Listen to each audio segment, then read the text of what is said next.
The work you do today determines where you will be tomorrow. Did you know there are at least 200,000 physical therapists employed across the United States?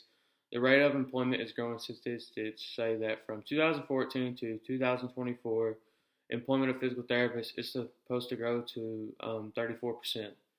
During this speech, I'll be explaining logos, ethos, and pathos, and how does it impact physical therapy. And I'll be describing how it is used in physical therapy. So let's get started. Ethos is used in physical therapy by gaining trust. If you do not know what ethos is, it refers to credibility. Physical therapy uses ethos by gaining trust, as I said.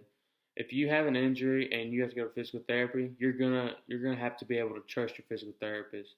You gotta trust they know exactly what they're doing at all times, so they can get you better. So, like when you go to your first appointment, it is essential to get their trust. I mean, with the best treatment, you know, with no trust, the treatment will fail, but because you have to have trust. Logos is the appeal to logic and reasoning. Did you know that an estimate of 8.6 million athletes get injured each year? That's crazy, honestly.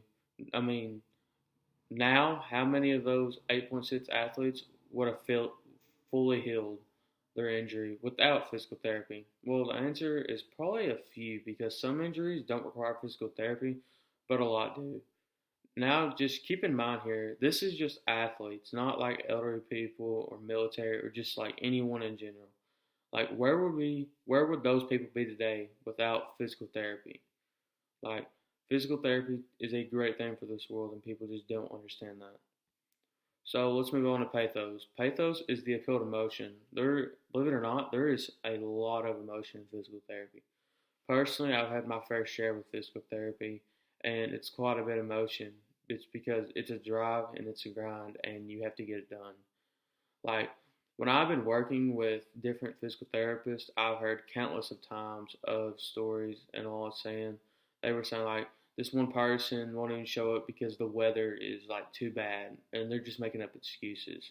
And like one time, this therapist said, in our quote, she hates physical therapy and she says it's too hard. You know, if you're wanting to get better, you gotta have a mindset to do this and get back to where you were doing before your injury. You know, if you are um, trying to like put physical therapy off and not go to it, and you just don't want to go, you know, you're just trying to make excuses so you don't have to go. Because without this, you will get nowhere in life, and you know, you will pretty much be not fully healed. And with physical therapy and you go into physical therapy, you will get healed and you will get better at what you're doing. So today I've explained you logos and how logos is used in physical therapy, also with ethos and pathos. I've explained everything about that and how they're used in physical therapy. And physical therapy is a great thing to this world. You know, this is what I want to do when I grow up because I've seen this impact so many people's lives. And like earlier, I said the employment rate is growing 34%. Hopefully, people will realize how great this is, and will even the 34% will move up to 40, then 45, then 50, then so on. That it will just keep going up, and physical therapy will keep growing as a whole. Thank you.